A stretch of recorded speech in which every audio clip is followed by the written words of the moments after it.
Hello, everyone. Welcome to Random Encounter 282 or 282. My name is Jono Logan, and we have a lot to talk about today. There have been quite a few games that have been released lately, and I really want to talk about one of them because it's like a dragon, and we talk about Like a Dragon a lot, but I'm going to talk about it a lot more this time because I just finished the latest Like a Dragon game, and I have a lot of thoughts about it. So we're going to jump straight into that in just a minute. But first, let me introduce the panel today. Joining us are another big Like a Dragon fan, Sollosi. You lit the dragon signal and I came along. Just a big signal in the sky. Kiryu shows up. I mean, Kiryu does beat the crap out of criminals to a ridiculous degree. And basically Kiryu is Batman. I can go for that. And we also have Izzy. Izzy, hello. Hello. So, like I said, we have a lot to talk about, so we're just going to jump straight into it today. So, Like a Dragon Gaiden, The Man Who Erased His Name, got released last week. Yeah, last week, because we're recording this on Thursday. And I had it for a little bit before that, so I got to review it, and the review's up on the site if you want to check that out. I have not felt this conflicted about a Yakuza game for a long time. A long time. In many ways, this was what I expected because it is a shorter Yakuza game, or Like a Dragon game. You know what? Actually, I say this in the review. This is a Yakuza game. It just is. Like a Dragon is the brand moved forward. It moved past it. It moved to the world of Ichiban and also like Judgment and that kind of thing. This is not that. This is very much a throwback to Yakuza. This is a Yakuza game, which is not necessarily a bad thing, but we'll get into it. So anyway, Sollosi, you actually started playing this last night, and you are currently at the midway through the second chapter, I believe, right? Yes. It came out at midnight Wednesday night, so Thursday the 9th is the official release date. I am a couple hours in, and I'm basically with you. I mean, I read your review. You gave it a score in the 70s, and this is, at the risk of sounding like someone much younger than I am, a very, very mid game. Mm-hmm. Like this does not have the incredible writing and drama that good Like a Dragon games have, but it does have. It does go through the motions. It does have the bustling city, which in this one is Sotenbori, Osaka, and it has side quests and side stories that reference previous games. Many of them, and they have a lot of things to do. Like, this is a busy game that you can put dozens of hours into, probably, if you have the inclination to do so. But I don't know. This feels like a mid Yakuza game that goes through all the motions, has a lot of the stuff, has a lot of checklists, but is not a. This is not a numbered series. This is not a true one. This is not one that I'm gonna take 3 days off of work for, like I will in January. Exactly. Like, to be fair, it says it right in the title. It's a Gaiden. It's a side story. It's not a mainline game. In fact, what this game has been advertised as is basically a connection between Yakuza 6, The Song of Life, and Yakuza Like a Dragon, so the 7th entry. There's going to be big spoilers here for pretty much everything that's out in the Yakuza series thus far. I'll try to avoid specific spoilers for this game, but at the end of Yakuza 6, Kiryu has been through hell. A big Japanese secret has been revealed, and this secret faction of the government is trying to silence him, and they try to bribe him with lots and lots of money, and he tells them to go to hell. And then they try to threaten his family and the kids at the orphanage, and he tells them, if you try that, I will destroy you. And then they say, well, how can we be sure that you will not tell our secret? And he says, I'll die for you. So with their help, he fakes his own death, and everybody, with a few exceptions, thinks that the Dragon of Dojima is dead. So that's where this game picks up, and then the game continues, and we start seeing events from Yakuza Like a Dragon from a different perspective, from Kiryu's perspective, because Kiryu shows up midway through that game as a supporting character. So we get to see like a different take and a different point of view on Ichiban's story, which, to be frank, I like, and it was my favorite part of this game by far, because I'm a big fan of Yakuza Like a Dragon. I'm pretty excited for you to actually get to that part, Sollosi, because I think you'll enjoy it. Yeah, in chapter 1, they even mention you go to the homeless camp from Yakuza Like a Dragon, and they say Mm-hmm. that a wild-looking Yakuza showed up here a week ago. So the bulk of Gaiden, to my knowledge, takes place during the events of Like a Dragon, and they might even recreate the scene with Ichiban of Kiryu meeting. I mean, you would definitely know that, but I'm assuming that's a possibility. Yeah, no spoilers, but you're going to see some stuff from different perspectives. Okay. My main problem with this game, and I say this in the review, is that everything we get in this game we have gotten many times before. Like in the review, I say Kiryu is separated from his friends and family and the orphans, and he's desperately missing them. That's Yakuza 5. That's the plot of Yakuza 5. Sontenbori is Yakuza 2 or Yakuza Kiwame 2. Like, that's Kiryu exploring this city. And 0. Yeah, and 0. Although he's rarely in Sontenbori in 0. That's more Majima's territory. But he does show up occasionally in it. And like the using money as experience points, that's Yakuza 0. And a lot of the sub-stories also reference things that happened in the past and returning characters. And it's very, very much a throwback. Originally, as I understand it, this was supposed to be DLC. Frankly, I kind of wish it remained DLC. But that's not what we got. We got a Yakuza game that is, I think, a lesser Yakuza game. This is the lowest score I've given a Yakuza game since Yakuza 3. I mean, they do give it a budget price, but I say budget in quotes because it's at least in the United States, it's $50 instead of $70. But still, I mean, this was intended as DLC for Like a Dragon Infinite Wealth, but sometime during development, they decided to make it much larger.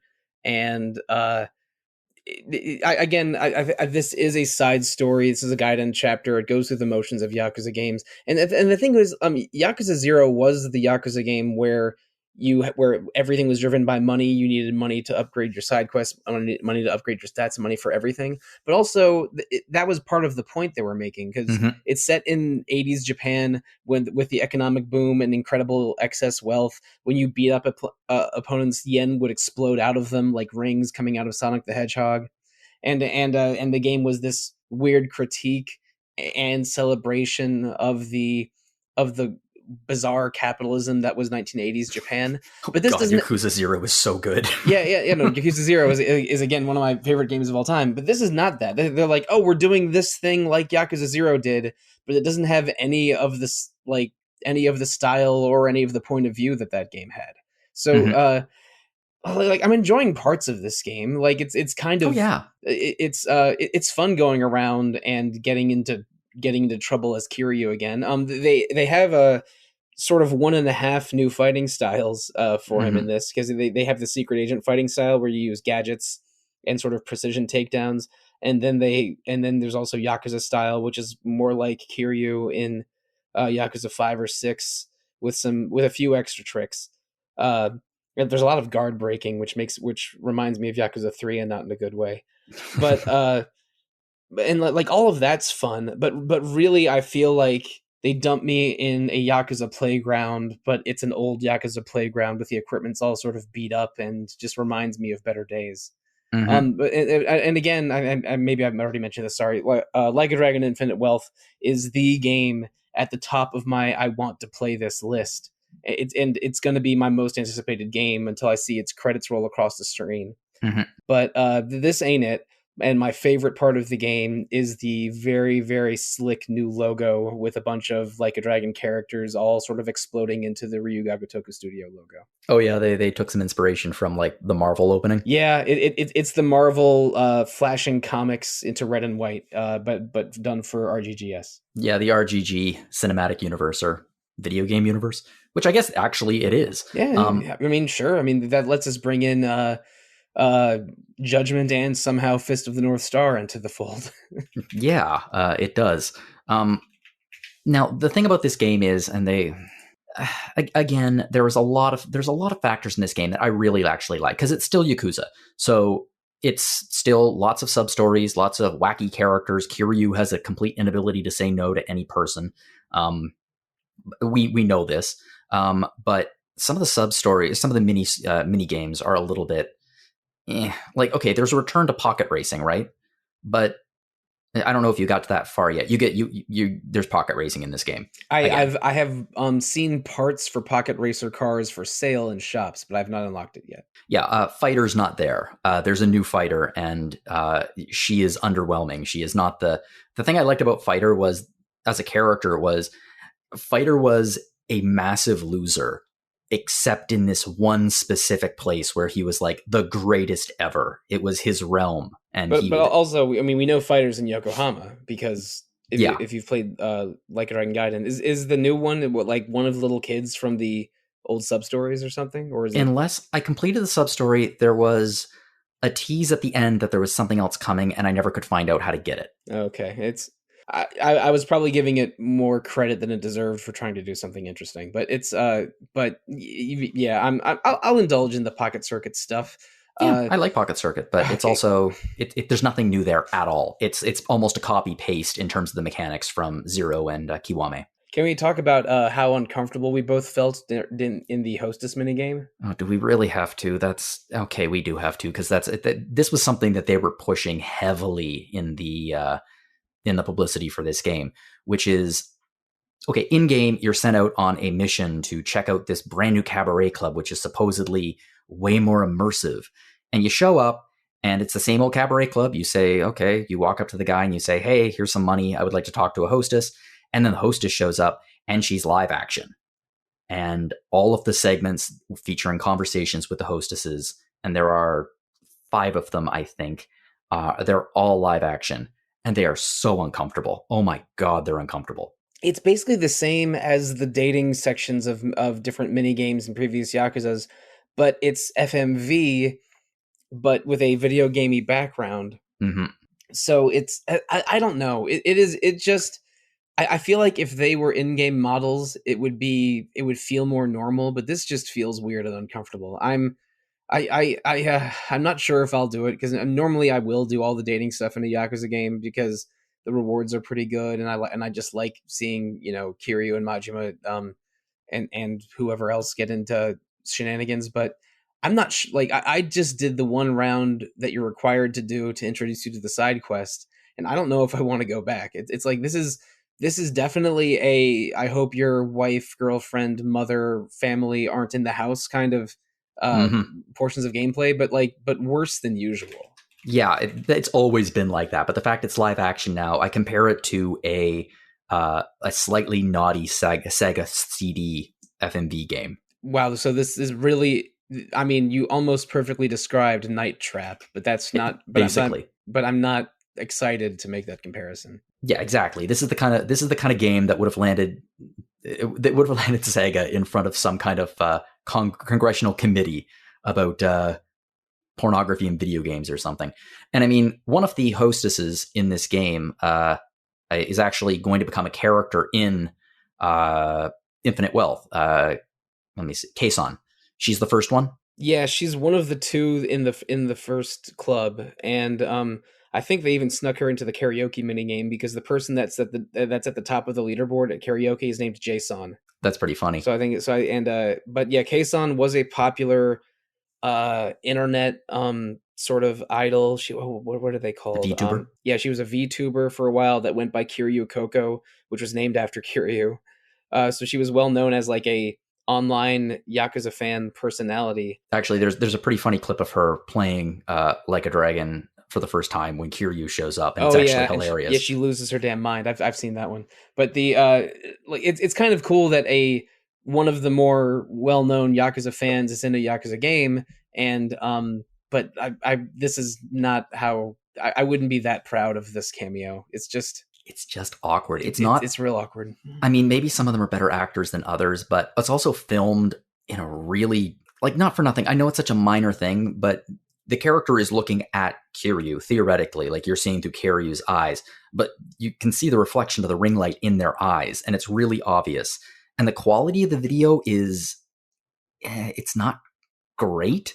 Like, it's really not great. And this isn't a comment on the appearance of the women, but like some of the makeup is like not quite, everything about it just screams low rent.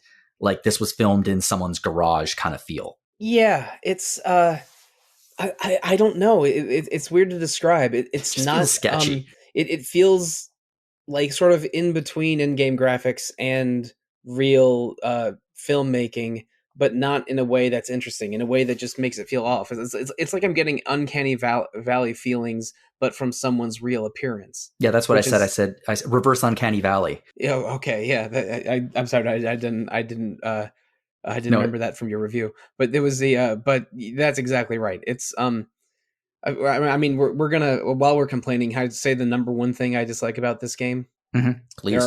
there are vending machines everywhere, Mm, and you cannot use them or engage with them. it's a little frustrating. I know. Yakuza slash Like a Dragon has the best vending machines in video games, and they just threw that all away, and I'm not sure I can forgive them. Yeah. I don't know. I'll tell you what, honestly, that's not my least favorite thing about the game. And actually, believe it or not, the Cabaret Club is not my least favorite thing about the game. Although it's close. After I finished, I completed I completed Kaison's thing. And it's the Cabaret Club. It's exactly the same. There's no difference between that and Yakuza 3. The only difference is that they're live action. So you don't get like a sub story at the end of it where you have to save her from her ex-boyfriend or something like that, like you always would in the thing. You get to see the character model of Kiri and who her interact. Instead, you just get one of the really, really awkward soft porn Yakuza clips where it's like they have sex, but they don't have sex. And it's just awkward and weird and even weirder now that it's live action. My least favorite thing about this thing is the story. The story, you're not there yet.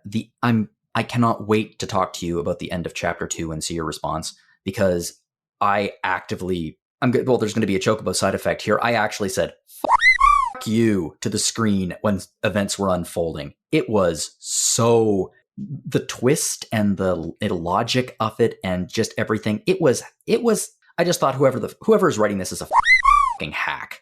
It read like really, really bad fan fiction. It read like bad Yakuza fan fiction. And I'm not insulting fan fiction there because a lot of fan fiction can be really, really good, but a lot of it isn't. And this felt like the stuff that isn't. It's really bad. It's really bad. It's Kiryu acting incredibly out of character. Kiryu has made some spectacularly stupid decisions in his life that have led him into scenarios that, frankly speaking, he would prefer not to be in, many of them including jail. But in this particular case, it's like he made a decision and found himself trapped in a way that I don't believe he would do. I don't believe it for a second. Wow, I thought this was going to be something like the ghost of Homare Nishitani from Yakuza 0 is possessing his grandson or something, but no, it's worse than that. No, it's not outlandish. It's not like it's outside of the realm of Yakuza, but I feel it's so against the character and frankly also the end of Yakuza 6. The end of Yakuza 6, I don't love it. I don't much love Yakuza 6. I think Yakuza 6 is a great game. I think the story is not terrific. What they did with some of the characters in that game just makes me angry.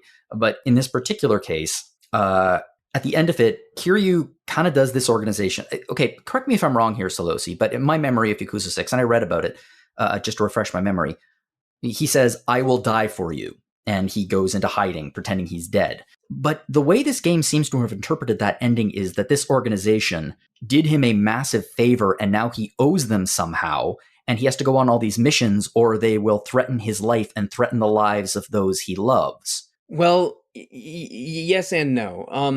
Kiryu wants to. He didn't offer to die for them necessarily. He's basically offered to pledge his life to them on the condition that they fake his death and protect the people from the orphanage. So from the beginning, this arrangement was Kiryu is alive. He's allowed to retire, but he has to help the Daidoji faction now and then. And his handler at the beginning seems to be on board with that, but now Kiryu's got himself into another mess because I don't just because of his stubbornness and weird sense of loyalty. I would argue it's their idiocy. I would argue it's their idiocy to keep sending him on missions that involve the Yakuza. Like they keep warning him, if anyone recognizes you, if you blow your cover, you're done. And it's like, well, then maybe stop sending him to places where people will recognize him. Yeah, they're not really good about letting him stay retired. And again, Kiryu is worse at staying retired than like Brett Favre for the all the NFL fans in the audience. But is I don't know, this game, like the setup seemed trite, and if there's twists that make it worse further ahead than where I am now, that's not very encouraging. But I mean, I'm gonna play it. It's Yeah, you're gonna I play it. like I had a lot of fun with Ishin about 6 to 8 months ago, but I mean, I'm ready for more Yakuza. Like when Mhm. I yeah, I'm gonna play this thing, but really the game I'm excited for is Infinite Wealth Well, next year. well, let's pivot to Infinite Wealth because, frankly speaking, I don't enjoy talking about games. I never have. Um, I, there's a certain amount of fun that comes out of talking about stuff that's really, really bad. But in this particular case, I don't think it's really, really bad. I was crushingly disappointed by The Man Who Erased His Name. I don't know what I was expecting in terms of, I guess I was kind of expecting like almost a secret agent type story starring Kiryu, like where he's undercover. And I thought, oh, that seems like that's a really interesting direction to take it, but it's not. It's just a throwback Yakuza game with some really, really bad plot twists and quite a bit of character logic. And I have to admit, Sollosi, it's making me a little nervous about Infinite Wealth because the story of Infinite Wealth picks up from immediately from the ending of this. Like Kiryu's story is continued into Infinite Wealth, um, which makes me a little worried that about the writing, but the experience of playing the demo was something else because I had an absolute friggin' blast playing the demo of Like a Dragon Infinite Wealth. Um, it is so much fun. You play as Kiryu, of course, at the beginning, and then you're on another mission, and you're roaming around Hawaii looking for somebody, and Kiryu meets with an informant, and the informant just offhandedly mentions, "Oh, there's this big story right now that some naked idiot with a dragon tattoo on his back showed up on a beach, and he got arrested, and then he escaped the police." And Kiryu's like, "An idiot with a dragon tattoo, you say?" And tracks down Ichiban, who is also on Hawaii for reasons that we quickly learn have to do with his thought dead mother. And the two of them go on a quest to find his mother in this very short demo. And it's just friggin' delightful. First off, the dynamic between Kiryu and Ichiban is lovely. Like, obviously, Ichiban's going to treat Kiryu like a mentor, calling him Aniki and such. It's just really nice to see the style of these two Yakuza protagonists play off each other and how they've evolved and how the series has evolved. And most importantly, I am extremely impressed with how they handled the combat system, because that was a bit of a concern with some people. It's like, you're putting Kiryu into the turn-based combat system of Yakuza Like a Dragon. How's that going to work? Yeah, And it works really well. You even suggested in a podcast last year that the Kiryu segments would be live action and the Ichiban segments would be turn based, but they didn't do that. It's the Ichiban No. combat system, but Kiryu's extreme heat mode. It like that actually has the UI shatter in front of your face and Mm-hmm. becomes a brawler again. It's a brilliant way of handling it. I haven't played the demo because puzzlingly, it doesn't unlock until you beat Like a Dragon Gaiden.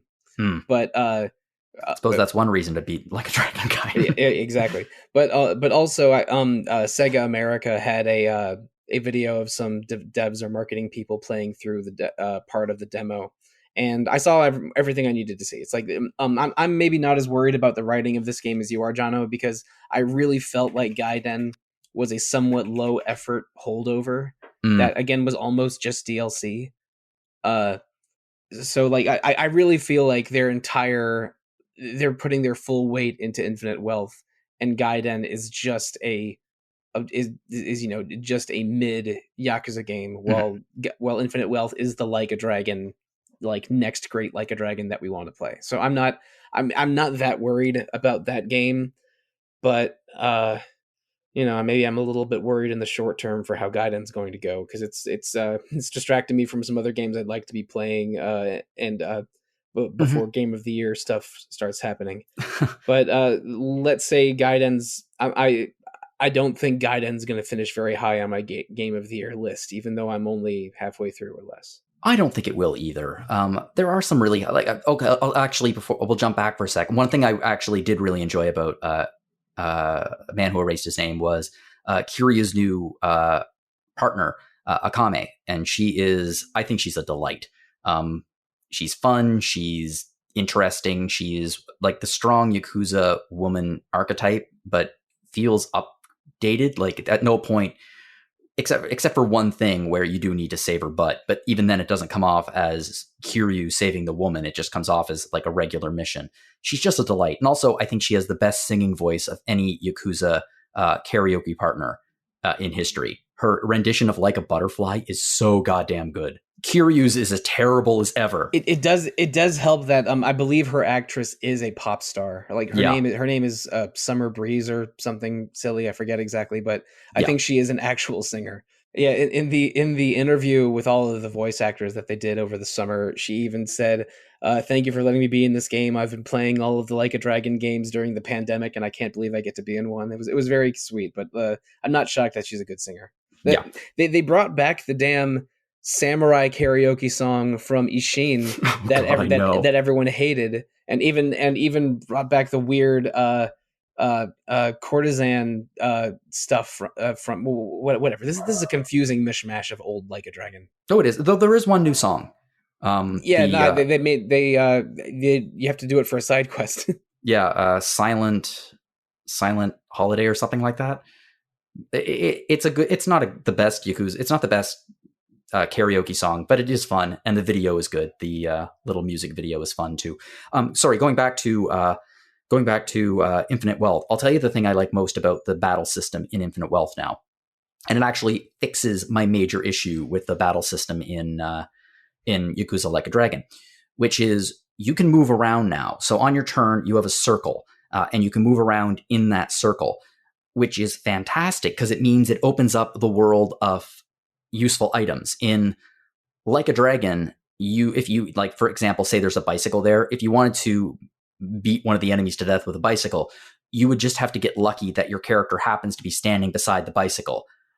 Now you can like move your character over to the bicycle or to the potted plant or to the rake or to whatever the items are on the screen. You can move it over there, and then when you would use attack, it'll automatically use that weapon.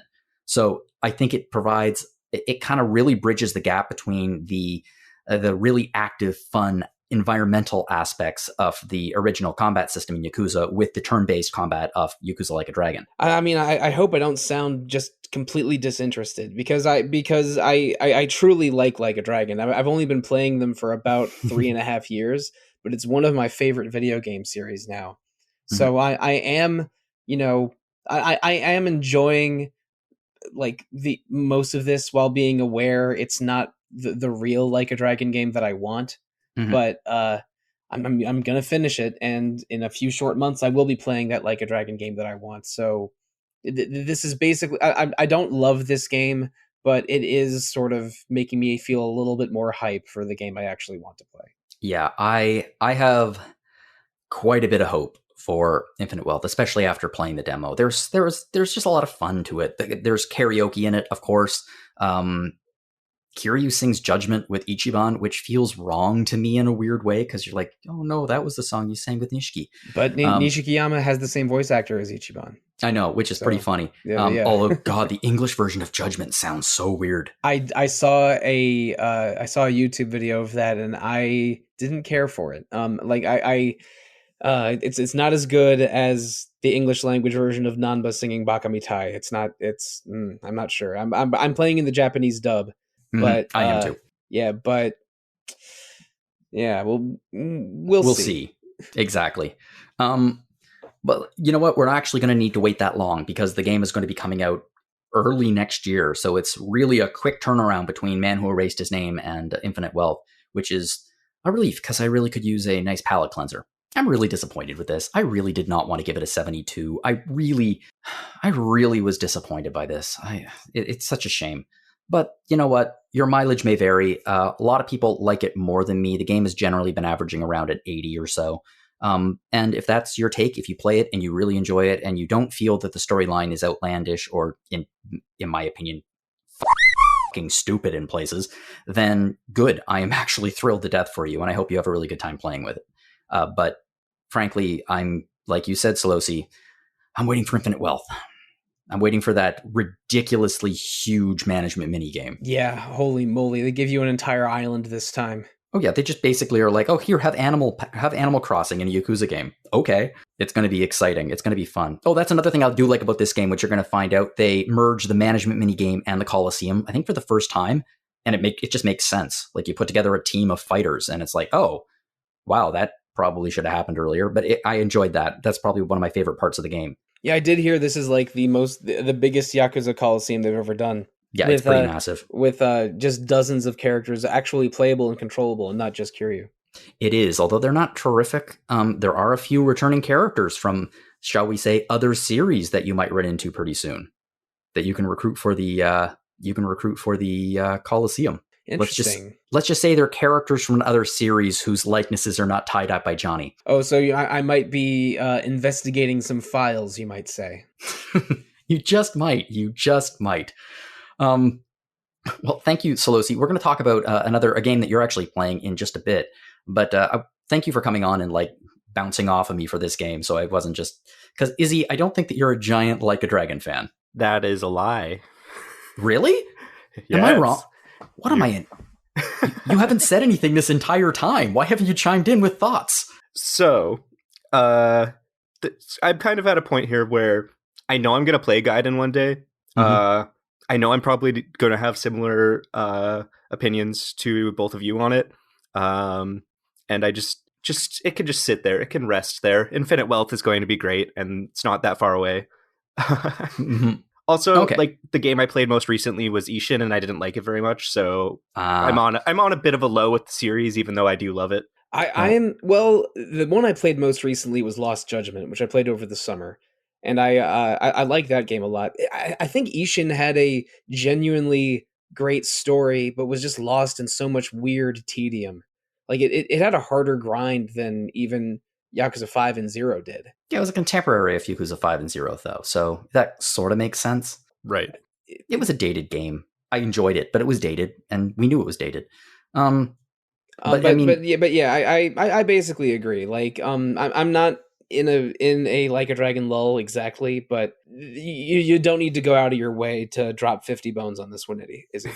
I don't think you do either. And besides, I mean, if you're gonna release a dated game, you should probably do some stuff to update it. If you're gonna do like a remake, and you try to make it better, which is my way of segueing into your game, which is Star Ocean: The Second Story R, which you friggin' loved. This is true.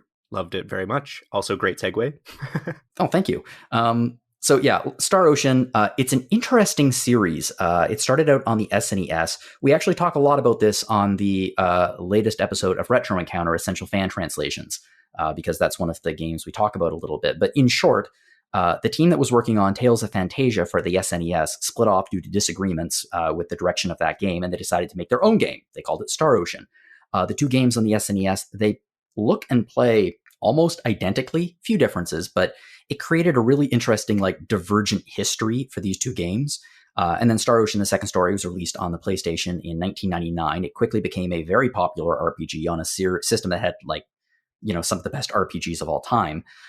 It was then remastered as Star Ocean Second Evolution on the PSP in 2009, which was received with some mixed reception.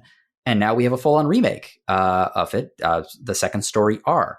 So I'm curious, Izzy, when you heard, what was your initial reaction to the announcement of this thing? I was really excited right from the get-go because the announcement trailer just showed very well how gorgeous they were making the game after the PSP one is not, like, it's basically the same as the PlayStation game except with really ugly portrait art.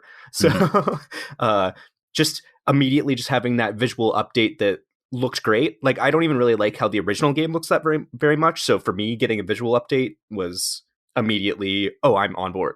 I think Second Evolution, like, fixed a couple glitches and added one optional character, but really it's just a fairly functional but unspectacular remake of the PS1 version. But while this is a somewhat more spectacular remake of that. Much more spectacular remake of, I would say. Well, Izzy, actually, before you jump in, one of the things I like most about your review was you're an excellent writer, and your opening in this is just fantastic. Can you give us a taste of your long-standing connection with this game? Right. So back in, I think in my review I say 1999. I got Star Ocean 2 as one of the first PlayStation games that was my own. And I loved it to death. Argued with all the kids on the playground, as I say in the review, that it was the best game ever. I filled my like sketchbooks with sketches of the characters and like random items and all kinds of stuff, and just like drawing the logo and stuff. I don't know. I loved it. I loved it so much. Then I think I say in the review that it was basically my identity at that point, which is totally true. And I think that my childhood can basically be split up in times where a different game was my identity. As a preteen, frankly speaking, Star Ocean: The Second Story, you could have worse identities. Oh, totally. Yes, it's considered a classic for a reason, and most people do consider it the best game in the series. Your identity could have been Final Fantasy VIII. Oh God. Oh yeah, jeez. Well, that was my best friend's identity. Well, it's all right. My identity was Final Fantasy Tactics for at least one summer in 2000 or 2001. But I've only played the first 3 Star Ocean games, but I think 2 is the best one. It's very weird.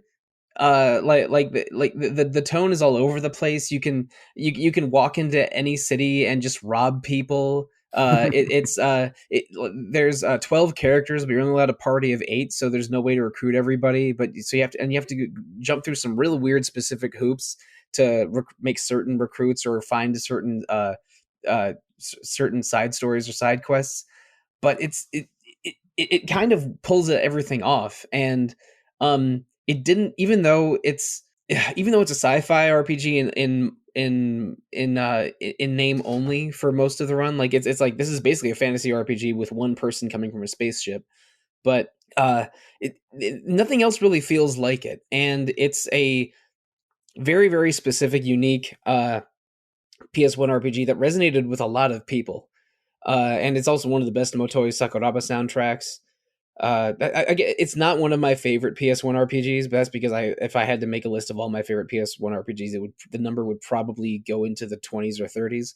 It would be a very long episode of Retro Encounter. Yeah, well, you know, it's been on our ideas board for several years, but no one on RPG Fan wants to play it for the podcast, which I find other than Steph Sabillo, I think. But but a lot of people really, really love Star Ocean 2. One of my close friends, who relies on me for game news a lot of the time, I mentioned this to him. It's like, oh, did you see the trailer for the remake of Star Ocean 2? And there was like a pause over the phone. And then he goes, they're remaking what? and I've been getting excited texts from him the past several days about how much he loves this remake. So even though this is a somewhat niche RPG in an ocean of excellent RPGs on the PS1, but a lot of people truly, truly love this game. So Izzy's your enthusiasm for this is inspiring, and that is a beautiful opening several lines. But I'm not that surprised, because people that love Star Ocean 2 are that passionate about it. Mm. Right. So like the Star Ocean series, it's like that. I think it inspires that niche and that passion in the similar to way of why the team left and made Trius in the first place. Is they wanted to make games that were super crunchy with lots of weird systems that interlocked in strange ways and like felt like classic computer RPGs, not just JRPGs. So in that respect, I think it's like a series built to create passionate fans, and also to create passionate infighting within the series, which I think is true of most RPG series, but it's pretty strong in Star Ocean as well. Well, the series has fallen upon some hard times prior to this. So I think the fact that after what seemed to be a few games that didn't really connect properly, the fact that the fan base has gotten a remake which has knocked it out of the park, as far as I can tell, that's got to feel real good. Right. I mean, you do have the splits in the fandom. Like some people, Star Ocean 2 is the only Star Ocean game really, because they didn't like 3, and then they didn't like 4, and they didn't like 5, and or at some point just stopped playing the games entirely. That's how I feel about Lufia. In my opinion, Lufia peaked with the opening of the first Lufia game. That's my hot take. It peaked after Maxim dies in the opening of the original. It's like, all right, that's the end of that. We're good. Sorry, Izzy, please continue. Right. So, I mean, Star Ocean 3 is my personal favorite game in the series, despite the fact that there's a big schism in the fandom over it, and there's a lot of people that hate it for some reasons that maybe make sense and some reasons that I find a little silly. But overall, like, I understand why Star Ocean 2 is the game of the series for a lot of people. It's at this point where they couldn't get too anime yet because there wasn't the full 3D graphics and there wasn't as much voice acting, although this has full voice acting in the remake and it's pretty good. But I think voice acting nowadays tends to be a little bit better than it was in the early days of the PlayStation. Right, exactly. But or even the PlayStation 2. It's kind of the like Final Fantasy VII effect. So many games on PlayStation 1 just came at a time where the technology was at a certain level and people were at a certain level in their experience with video games that just made a lot of those things blow us away. And it's really nice to have a remake of a game from that time that blows me away again, as if I was playing it for the first time. Well, one of the things that didn't blow a lot of people away about the original was, and please, I'm sorry if you feel differently, were the graphics, because you were coming off of Final Fantasy VII, and that was such a reinvention of the concept of graphics in an RPG. Actually, it was a reinvention of the concept of graphics, period. But this game still had a very interesting, solid graphic style. However, you are really in love with the visual upgrade that this remake has. Yeah, for sure. The original I find kind of muddy, and like there are things that are very pretty in it. The sprites are still good because they're basically the same sprites, but yeah, by that point, pixel art was a known quantity, and they could do it real well. Yeah, exactly. but the textures of the 3D models in the original are quite muddy looking. Well, and I haven't played the remake, but the backgrounds are absolutely spectacular this time around. Right, like I don't know. It made my jaw drop more than once. It's just very detailed, very feels like you're in the world. There's a few places here and there that maybe don't quite hit the same vibes as the original, but I never felt like that was necessarily a bad thing. And some of the places like hit the vibes better almost because they like there's the world map is just so much more detailed and stuff that like the town around a town on the world map, like in the original game, you go in this town, it's like a desert town. You go outside on the world map, it's just grass around it. Like, but now they actually have biomes around the towns that make sense and things like that.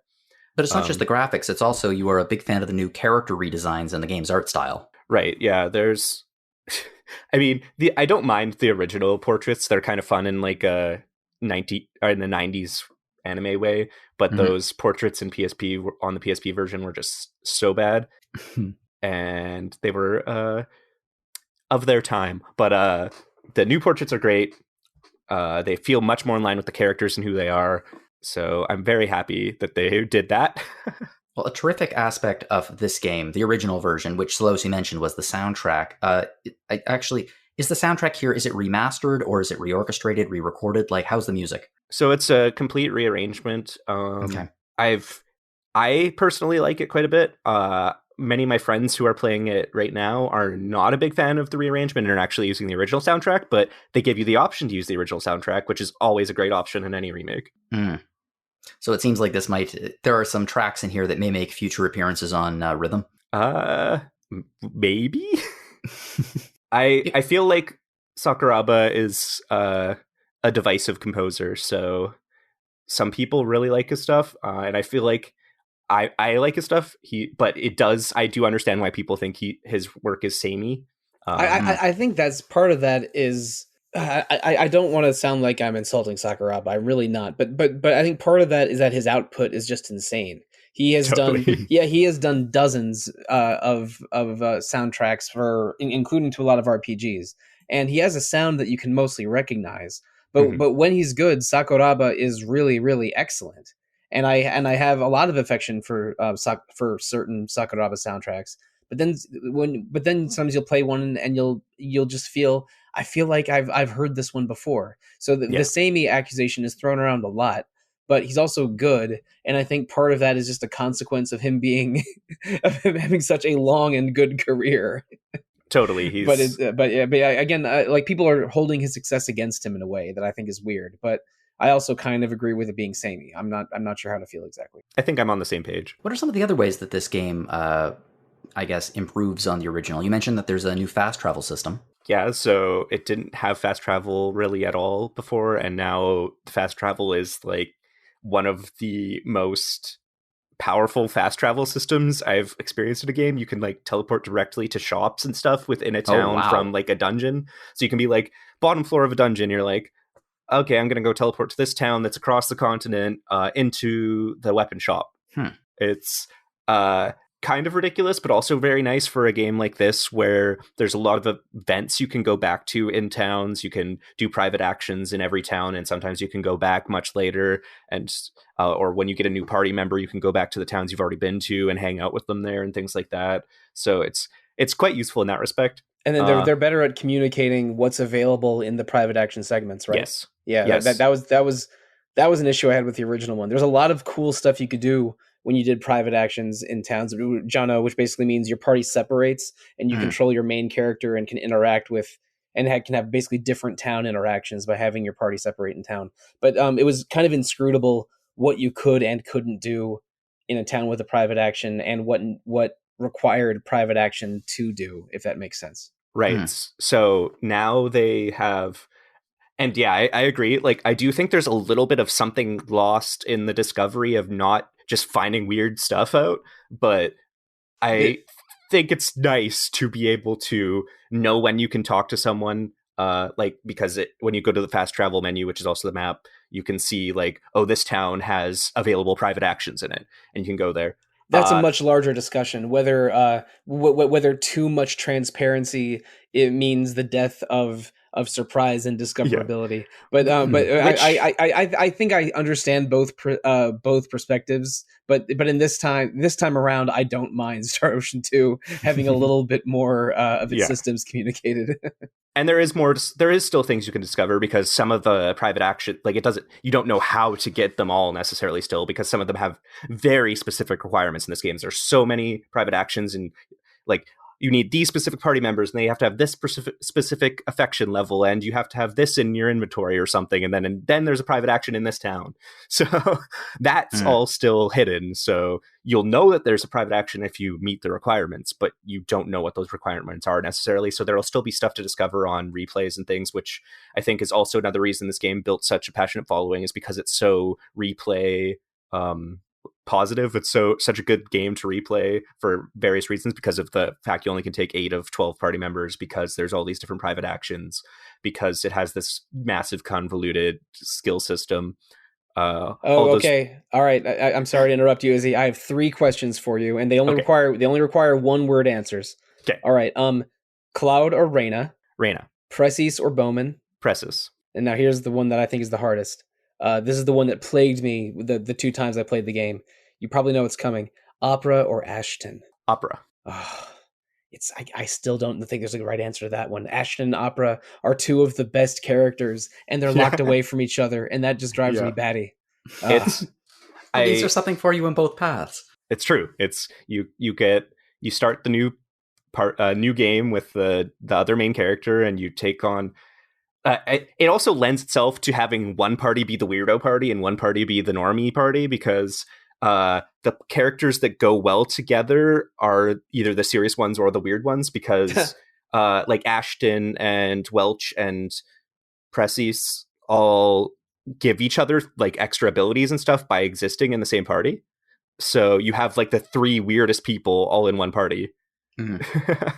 Jono, Precis is a young woman who rides a sort of a little mecha vehicle and has all kinds of weird technology powers. Ashton is a swordsman with 2 dragon heads growing out of his shoulders. Yep.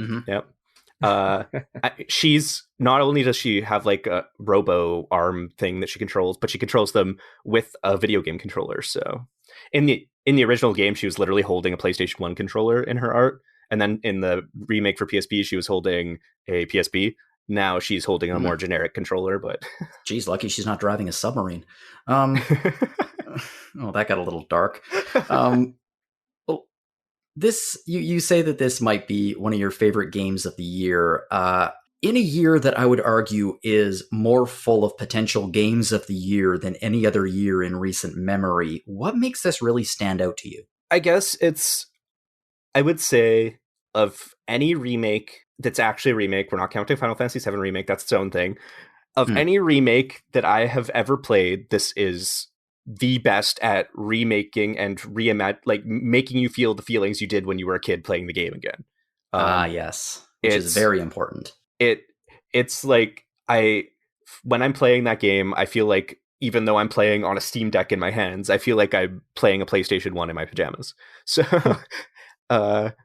that's a very strong feeling. But that it just stands alone very well as its own game. Like, I haven't even talked about the combat improvements very much, but the original game basically doesn't have a combat system. You basically just mash buttons and things die because you've set up all your skills and stuff to make yourself incredibly powerful.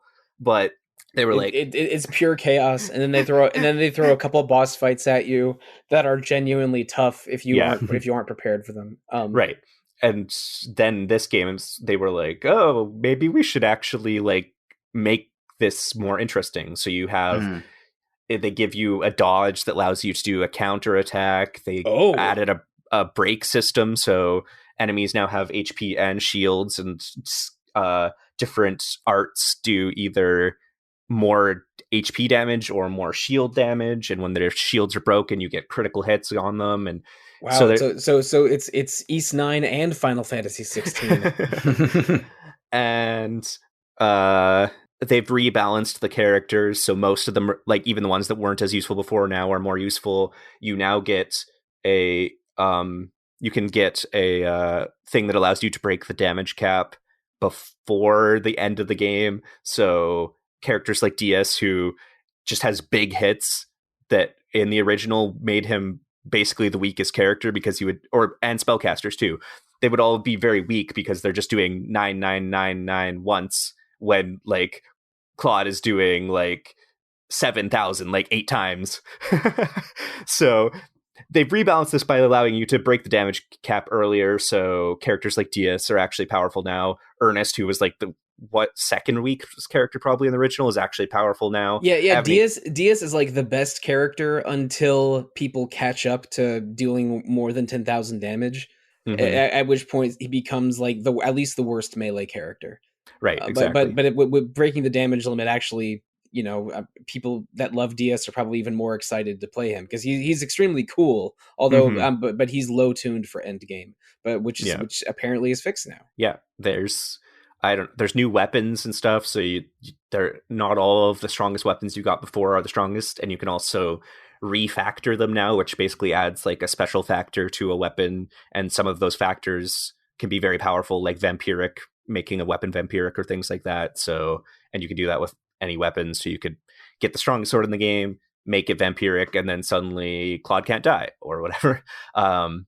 It's and the skill system of Star Ocean 2 is like this massive complicated thing where you have so many different skills. From characters can upgrade their writing, they can upgrade their like musical skills, their perception, all these things, and they all like mix together into creating specialties and all this stuff. And it's very complicated and cool, but in this version they've made it a much more readable. So for example, on the improved skill screen, you can look at the individual skills, or you could switch it to a view where it looks at the specialties instead, and you can directly level up the specialties, and it'll just level up the skills that are required to level up that specialty to its next level.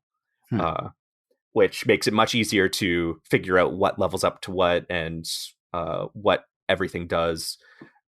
And then you just can press, I think it was R trigger or something, to pull up a menu or a view of all the super specialties as well. So you can figure out which specialties to get super specialties. It's overall just, there's a ton of quality of life and more transparency in how all the things work in the game, so that it's much easier to get into doing dumb stuff with it. Because I do think a lot of the people who bounced off the original didn't quite wrap their head around all the dumb things you could do. So then it becomes a hard game when it shouldn't be hard at all, because they don't realize that you can get more skill points every level up, and you can level up faster, and you can increase all these stats and get really high and powerful weapons way earlier and things like that. So then they're just kind of left behind. Mm-hmm. Yeah, it also has one of the deepest cooking systems of its time, which is partially due to the multiple layers of cooking skills that you can upgrade, but also some fairly detailed ingredient gathering, and everyone has a favorite dish, and Yep. giving someone their favorite dish is a fairly powerful bonus. There's a lot of stuff going on in this game, what was it, like a 1998 or 99 RPG? So it came out in 98 in Japan, 99 in America. Right. Okay. So it was already ahead of its time, but also very, very weird and sometimes opaque. But now it seems like it's preserved the things that made it special while becoming a little bit less opaque, and also just looks damn beautiful. So again, I'm just glad that the hardcore fans seem pretty happy about this, because Star Ocean fans have, which Izzy alluded to earlier, have had their ups and downs over the years. Jono, I know we were avoiding talking about what happens in Star Ocean 3. I think Star Ocean 3 is super, super good, but it has a twist that you might even call a rubber bullets twist. Oh. Yeah. And people love or hate it. And I would be super pumped to see that game get a remake, because its combat is among the best on the PS2. But its tone and some of its characters and villains are excellent, but also there's just some parts that are so head scratching. I would love for a modern audience to have some Star Ocean 3 discourse, but for now I'm content with some good Star Ocean 2 positivity. I could talk forever about the Star Ocean 3 twist and how I feel about it, which is to say I really like it for a lot of reasons, but obviously we're not going to talk about that here. Some of our audience is racking their brain as to how crazy this twist could actually be. Well, the part of the audience that has played Star Ocean till the end of time is yelling or seething or cackling or something. I've realized that a lot of people drop the game as soon as they get to the twist too, so they don't get any explanation after it. So then that makes it worse for them. Oh, that's too bad. My reaction to this twist, which was probably in the late 2000s, I didn't play it right when it came out, was, well, this is bananas. I guess I have to play to the end now. But good. But Jono, I'm telling you, it is rubber bullets level of a twist. I believe it. One thing that I wish they had added to Star Ocean 2 because they like the dodging mechanic is kind of like blind sides from Star Ocean 4 and 5, and I think 6 might have them too. But like they've added some mechanics that are kind of from later games in the series. But one mechanic that's only been in one game in the series, which is Star Ocean 3, that I want to come back so bad, is in Star Ocean 3, when your MP goes to 0, you die. But abilities used can spend either your HP or your MP. So you becomes this balancing act, and you can also do MP damage. So you basically have like 2 health bars that are also your resource bars. Very cool. I want that back. That sounds complicated. But then again, a lot of the systems in this game sound tremendously complicated. Star Ocean 3 is just as complicated as Star Ocean 2. I would say the series gets a little simpler after that, and 1 is actually still quite complicated, but 2 definitely built off of it. Well, given the fact that you were talking about, maybe wouldn't it be great if there's a remake of the third Star Ocean game, and the fact that the game has not been doing fantastic the last few years, the fact that this game has had this level of a successful remake and has been this positively received, does it give you hope for the future of Star Ocean? Yes. I mean, Star Ocean is a weird series where it feels like it's just got to keep limping along. Like Triace won't let it die, which I appreciate. Thank you, Triace. But I do have a hope that like this does well enough and is acclaimed enough that it means that whatever comes next from Star Ocean gets a little more budget to it, a little more marketing, just is cared about more by Square Enix and not just by Triace. So that's my hope. That's my dream. I also hope that Gemdrops, who developed this remake, gets to either do they've done some other things in the past, but this feels like their first. I think they made Crystar, but like I think this is the first time that they've really stood out, and I hope they get to keep doing things like this. There's other PlayStation 1 games waiting to be remade in this style, like Xenogears, just saying. Maybe they could actually finish Xenogears this time around. Well, then you need Takahashi to come along, or Soraya Saga. That's a big ask. Yeah. Yeah. Well, it sounds like Star Ocean was underwater and gem drops went down and they dived down deep and they managed to get it back up again. And this is my really awkward way of transitioning into Dave the Diver. Sollosi, this is an interesting game because we don't have a review of it yet. We probably will pretty soon, but it's a game that really went under the radar of a lot of people. It was an indie game, and then it just took everyone by storm with how friggin' good apparently it is. And it is a very difficult game to categorize, although there are some solidly RPG elements, so it is within our coverage. I'm just curious. Tell us a little bit about Dave the Diver. You've been playing it, and I just really wanted to talk about it. Can you tell us a little bit about it? Of course. Dave the Diver is oh boy, where do I begin? Maybe you've played an RPG with a fishing minigame. Mm-hmm. Yeah, and maybe the fishing minigame's just okay. Maybe it's skippable. But what if they made an RPG where the fishing minigame was the main game, and the things like the story and all of the other systemic RPG things about the game were the were the periphery and not the center. Like Dave the Diver is a fishing roguelike RPG. Is I think the best descriptor for it. The setup is a heavyset man named Dave is invited to this mysterious lagoon by his old business partner, who tells him, "Hey, there's this bizarre body of water that has fish from all over the world in it," which gives me some, all blue from One Piece vibes. And I have this other friend who's a sushi chef. And so how about we start this business where you catch fish all day and then we make the best sushi in the world at night. And that's basically the gameplay loop of the game. You go into this lagoon to catch fish in the first gameplay segment, and then the second gameplay segment you use the best and most and rarest fish in your collection to sell sushi, and then there's a restaurant cooking and serving mini game. And everything about this game, and that as I'm playing it, I just cannot believe the sense of escalation I get.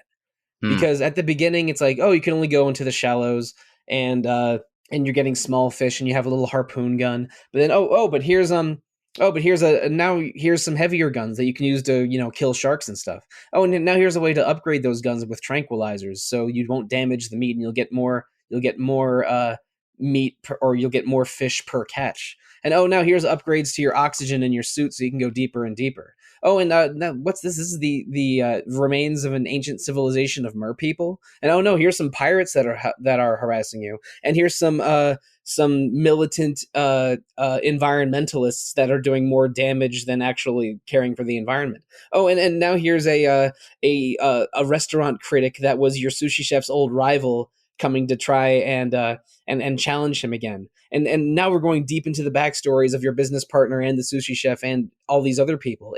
The game just starts so basic and just keeps expanding and building on itself that now I think the game has 7 or 8 chapters and I'm in chapter 5. Holy crap! Now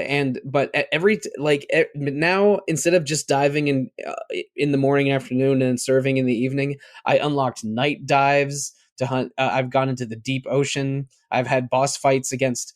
It's a roguelike, so basically the lagoon semi-randomizes itself every run. If there's a story place or a story fish you have to catch for that portion of the calendar, like that will always be present. But the game gets more random the fewer objectives you have locked in. Once you you eventually unlock a farm to grow your own rice and vegetables for your sushi. So now now every run I'm like, oh, I wake up in the morning, I go to my farm, check on my vegetables, pull weeds, go to my fish farm, see what fish eggs have hatched, go and do my morning dive. I prepare a tranquilizer gun because I'm trying to get sharks, because in 3 days there's a shark event at the sushi place. So shark meat will be sold for double price. I'm going to level up my I'm gonna level up my second cook to level 6 to 7, which unlocks the ingredient prep master ability. So I have a 10% chance of sort of a double result in the cooking minigame. I unlocked cocktails, so now I can serve tea, beer, or cocktails, and there's a different minigame for each one of those. Oh, the guy who owns the weapon shop has a fever dream in the middle of the night where he's at an idol concert, so now there's a pop idol rhythm game that I can play on my phone if I want. It does the Yakuza 5 thing of giving you a pop idol segment right in the middle of the game. I was about to say, this game is unraveling a lot like a Yakuza game in terms of the sheer amount of crap that it's throwing at you. Tonally, and in terms of activities, this might be the best Like a Dragon game of 2023, Jono. Like, not for nothing, but there was also a spearfishing mini game in Yakuza 6. There it is. Yeah, it's like, imagine if imagine a Yakuza game without the with fewer Yakuza and much more fishing, and that's basically what we have here. I mean, in Yakuza 3, honestly, yes, please, but yes. In Yakuza 3, I caught like 3 Meguro tuna, and that became and that basically bankrolled my entire playthrough, because I think because money's hard to get in Yakuza 3, but you get 100K for every tuna. And then now I'm like, when tuna come, I need to bring my steel net and because tuna are really fast and hard to catch, but they're in groups, so you can get like 3 or 4 at once with a single net. If I'm trying to target sharks, I'll usually try to bring a high powered tranquilizer rifle or something. My biggest money maker is actually sailfish, because I found one place where I could reliably always catch a sailfish, and it's like a rank 9 ingredient. It's a roguelike with a lot of depth to all the stuff surrounding it, and it's extremely satisfying. Like, and it also has like the business sim elements of a Yakuza game, because you're trying to make as much money as possible when you sell stuff to the restaurant. And again, you're like recruiting managers, just like just like in the Yakuza real estate games, to be your waiters and your cooks. And eventually, when you get high enough level at the restaurant, you can open up a branch and use and send over staff to the branch to run that. I think I'm sometimes I completely ignore the story, but when I advance the story, it more parts of the game open up that in just fascinating ways. It's basically a roguelike with a lot of side stuff, but every part of it feeds into the other parts. It's probably my second favorite roguelike of all time after Hades, which I think is a damn masterpiece.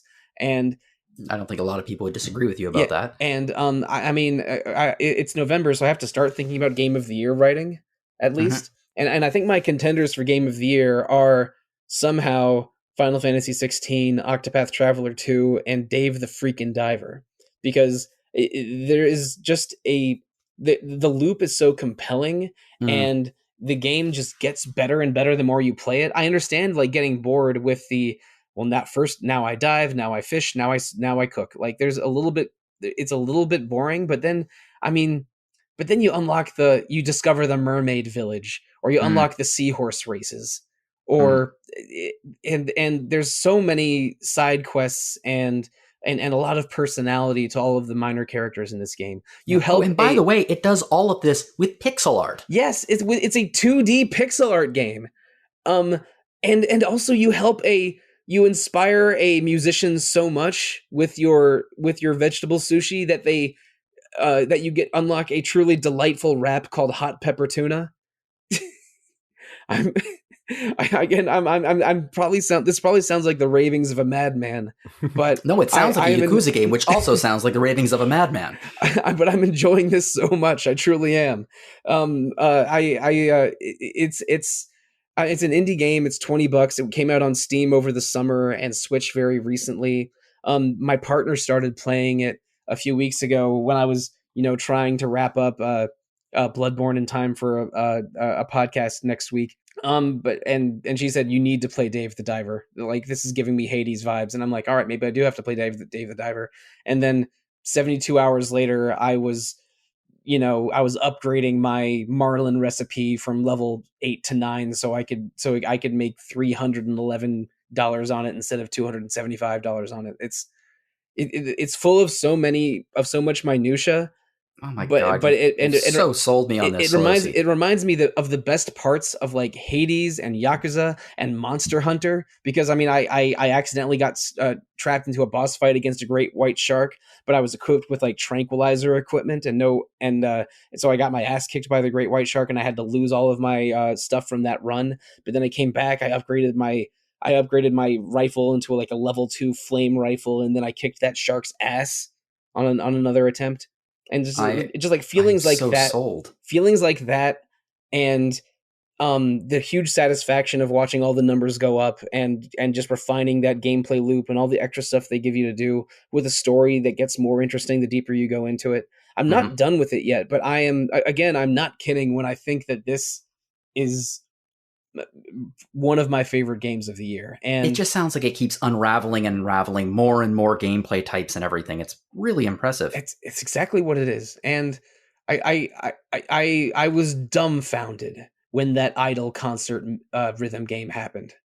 Just and the game has a sense of humor. Every time you upgrade a recipe or discover a new recipe, there's a dramatic like pixel art anime cutscene of your sushi chef like meditating under a waterfall and until like he gets hit in the head with a fish or some nonsense. So like it and the absurdity and drama feeding into each other also is very, very like a dragon. But yeah, I guess you can call this game like a diver. Like a diver. I I like it. I was curious about this game, but from how you've described it and the comparisons to Hades and Yakuza, it's moved way up my list. I'm not saying it's as good as Hades, because again, like I think Hades is a genuine masterpiece and Nothing is as good as and one of Hades. my favorite games of the entire 21st century.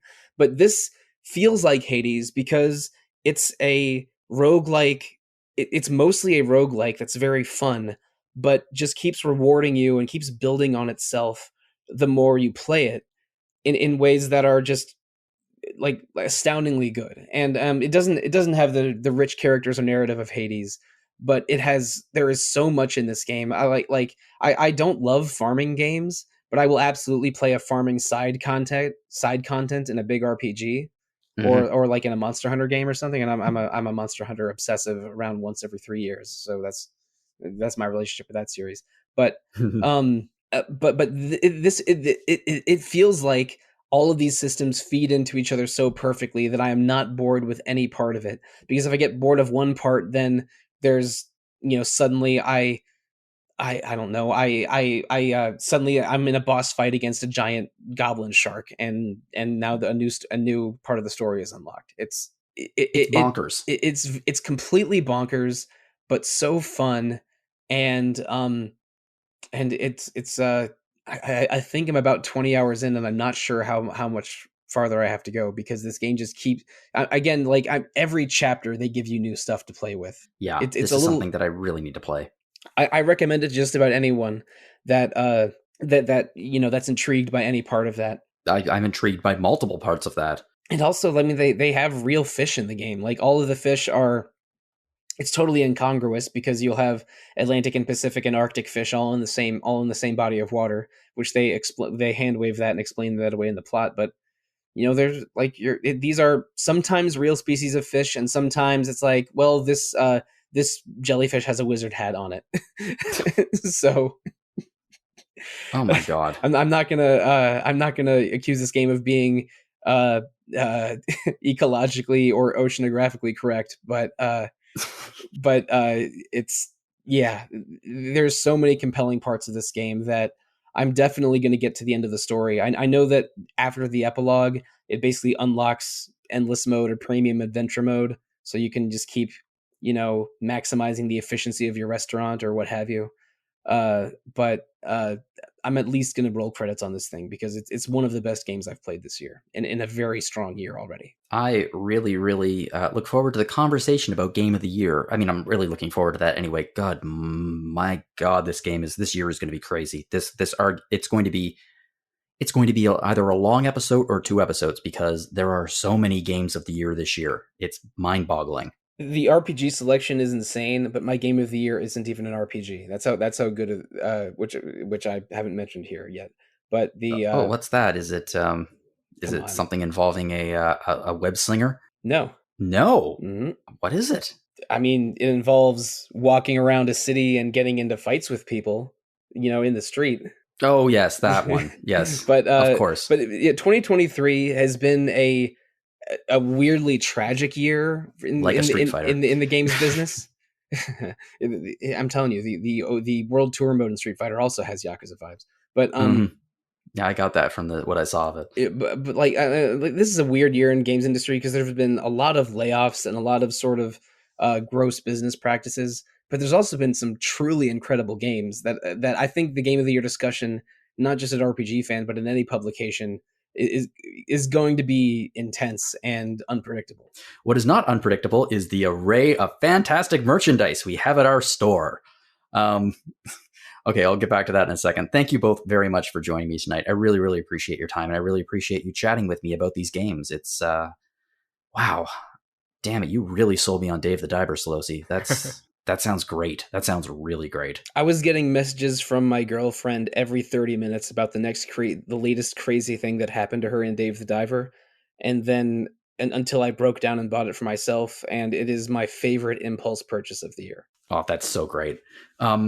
Speaking of impulse purchases, if you would like to make one, you can find our store at www.rpgfan.com/shop.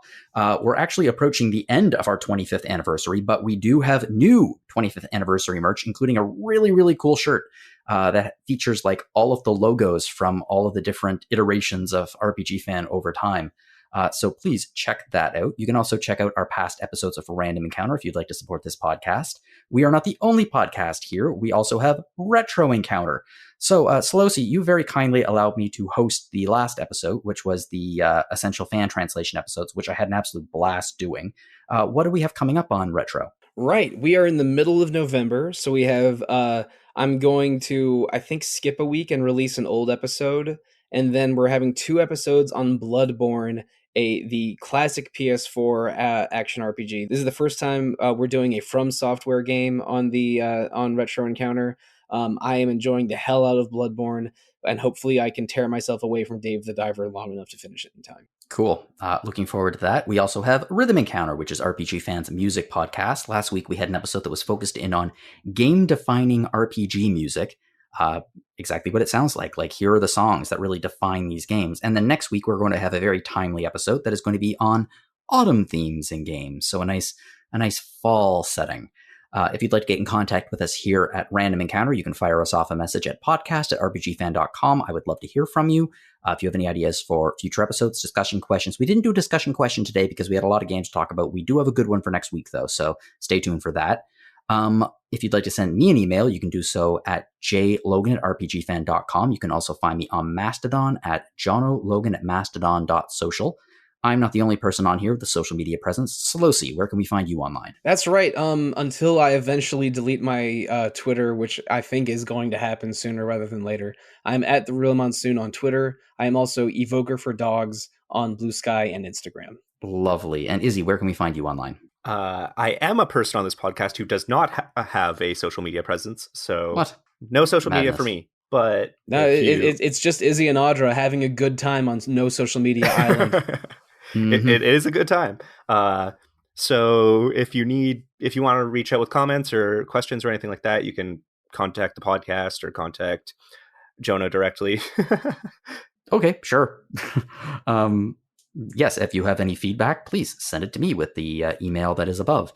If you enjoyed this podcast, please share it with your friends to help us get the word out there. You can rate us on iTunes or other podcast players of choice. Leave us a review. We'd love to read some reviews. Again, Izzy, Sollosi, thank you so much for joining me tonight. I really appreciate your time, and I really appreciate you coming with me on this journey through all of these games. Like a diver Gaiden. The man who erased that fish. And I would like to thank all of you for joining us. And to everyone out there listening, whatever you're playing, have fun.